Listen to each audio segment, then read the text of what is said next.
T T P ہے کیا؟ T T P میں یہ تحریک طالبان جو پاکستان ہے، اس میں کون سے لوگ شامل ہیں؟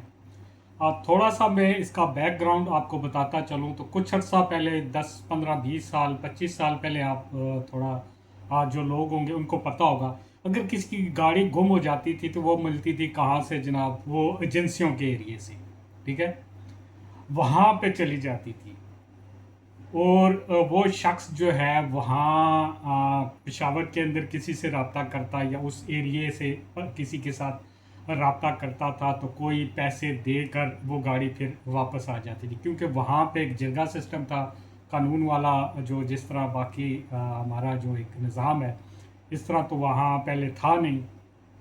تو وہ لوگ جو تھے، گاڑی جو چور لوگ ہوتے ہیں، 2 نمبر لوگ جو ہوتے تھے گاڑیاں چرانے والے، وہ گاڑی ادھر تک لے کر ان کو دیتے تھے تو وہ گاڑی آگے جناب رکھ لیتے تھے، کچھ ٹائم ویٹ کیا، انتظار کیا، اگر مالک آ گیا، مالک کی کچھ سورس ہوئے، وہاں تک پہنچا تو کچھ پیسے دے کر وہ اپنی گاڑی لے آتا تھا۔ اور پورے ملک کے اندر جو اسلحہ سپلائی ہوتا تھا، اسلحہ بھی وہاں پہ بنتا تھا، پورے ملک کے اندر ناجائز 2 نمبر اسلحہ بھی وہ سپلائی کرتے تھے۔ اسی طرح جو آپ دیکھ لیں اغوا، جو کسی کا بچہ اٹھا کے، کوئی پیسے والا اگر کوئی شخص ہے، کسی کی اولاد اٹھائی جاتی تھی، وہ جناب کہاں وہاں پہ لے جاتے تھے، پھر وہاں پہ ایک جرگہ سسٹم ہوتا تھا، اور کچھ لوگ اس میں ایک جو دلال ٹائپ آپ کہہ لیں کہ اس میں پڑھتے تھے جناب، ٹھیک ہے جناب، ہم آپ کا یہ کام کروا دیں گے، آپ کی گاڑی واپس کرواتے ہیں، آپ کا بیٹا واپس کرواتے ہیں تو اتنی رقم، اتنے پیسے لگیں گے۔ تو یہ ایک سلسلہ تھا، وہ آہستہ آہستہ تھوڑا کم ہوا تو لالچی اور 2 نمبر کام کرنے والے یہ سارے لوگ تھے، زیادہ پیسے کے شوق میں، بڑی لالچ میں، اب یہ جو ہے وہی جو لوگ ہیں، اب یہ وہ انڈیا کے لیے کام کر رہے ہیں، انڈیا کی طرف سے ان کو وہ فنڈ دیے جاتے ہیں، اور جناب یہ پاکستانی فورسز کے اوپر اٹیک کرتے ہیں۔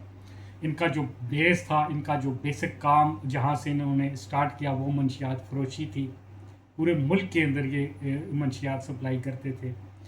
چوری کی گاڑیاں جناب ان کے پاس پہنچ جاتی تھیں، وہاں پہ اگر کوئی مالک آ گیا تو پیسے دے کر اپنی گاڑی لے گیا تو اچھا ہے، ورنہ یہ گاڑی، یہ موسٹلی لوگوں کو پتہ ہوگا، جو ٹرانسپورٹ سے جن کا تعلق ہے، جو جن کے پاس گاڑیاں ہیں، تو اکثر اسپیئر پارٹ انہیں پشاور کارخانے والی سائڈ سے ملتا ہے، ٹھیک ہے۔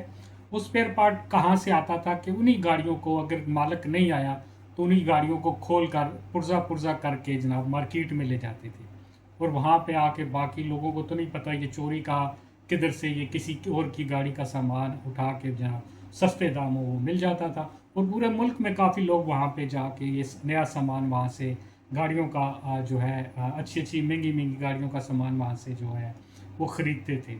اسی طرح منشیات کا، جیسے میں نے آپ کو بتایا کہ یہ منشیات فروشی پورے ملک کے اندر تھی۔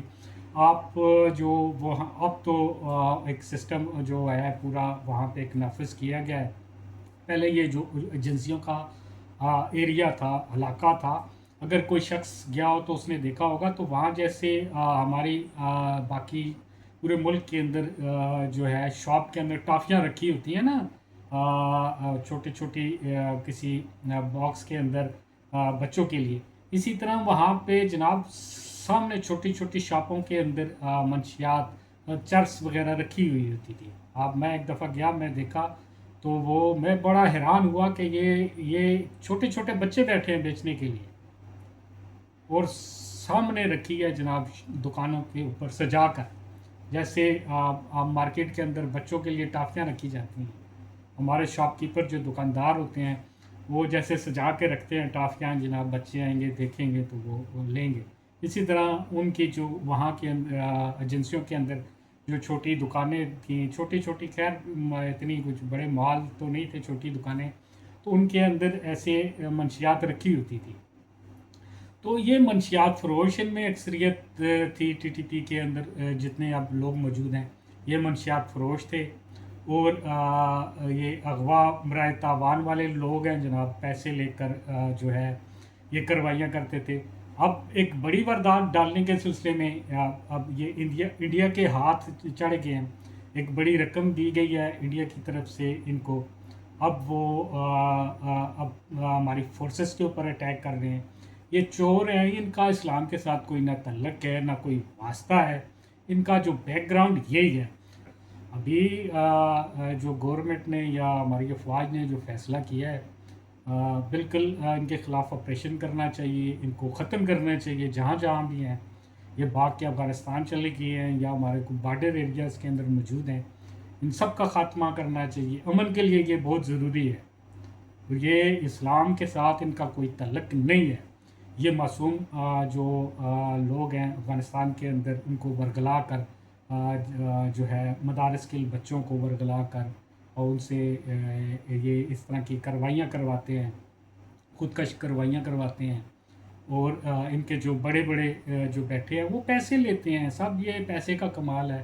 پہلے یہ جو ہے وہ اس طرح ادھر کسی وقت میں یہ گاڑیاں، چوری کی گاڑیاں اور منشیات اور اسلحہ وغیرہ کا ان کا بزنس تھا. اب تھوڑا بڑے لیول پہ چلے گئے ہیں اور جو ہے بیرونی طاقتوں کے ہاتھوں میں کھیل رہے ہیں. اب وہاں سے جناب ان کو بڑی فنڈ اور بڑے پیسے مل رہے ہیں، اور اب وہاں سے بیٹھ کر جناب یہ معصوم لوگوں کو برگلا کر اسلام کے نام پہ اس طرح کے کروائیاں کروا رہے ہیں. اسلام سے دور دور تک ان کا واسطہ نہیں ہے، کوئی تعلق نہیں ہے. ایک شخص کا قتل پوری انسانیت کا قتل ہوتا ہے. ان لوگوں کو کوئی احساس نہیں ہے، سمجھ نہیں ہے. اپنے لوگوں کے خلاف یہ اس طرح کی حرکتیں کر رہے ہیں. اپنے ہمارے جو فورسز ہیں، اپنے ہماری فورسز کے خلاف اس طرح کی حرکتیں کر رہے ہیں. ہماری پولیس کے خلاف اس طرح کی حرکتیں یہ لوگ کر رہے ہیں. ان کا اسلام کے ساتھ نہ کوئی واسطہ ہے نہ کوئی تعلق ہے. یہ بہت میں کہہ رہا ہوں کہ اچھا اقدام کیا ہے کہ بڑے تعامل اور برداشت کے بعد اب یہ فیصلہ کیا گیا ہے کہ ان کے خلاف جو ہے کارروائی جو ہوگی ان کا خاتمہ کیا جائے گا. اور یہ بہت اچھا اقدام ہے. اور حکومت کو جو ہے اب کے پی حکومت کو بھی بلکہ ساتھ دینا چاہیے. اس میں روڑے نہیں اٹکانے چاہیے. بھتے دینے سے، پیسے دینے سے کام نہیں چلے گا. یہ بات مجھے کہنی نہیں چاہیے لیکن یہ حقیقت ہے. یہ مولانا فضل الرحمان صاحب نے بھی کہا تھا کہ کے پی کا بڑا ایک بجٹ یہ بھتے میں بھی جاتا ہے. یہ بھتہ دے کر جو ہے جو امن لا رہے ہیں، اس طرح نہیں ہوتا امن. وہ آپ سے ہمیشہ کھاتے رہیں گے، لیتے رہیں گے اور ساتھ کروائیاں بھی کرتے رہیں گے. یہ جو آپریشن کا فیصلہ کیا گیا ہے، یہ اس کو پوری قوم اس کو سپورٹ کرنا چاہیے، ساتھ کھڑے ہونا چاہیے ہماری فورسز کے ساتھ. اور انشاءاللہ ان کا خاتمہ بہت جلد ہو جائے گا.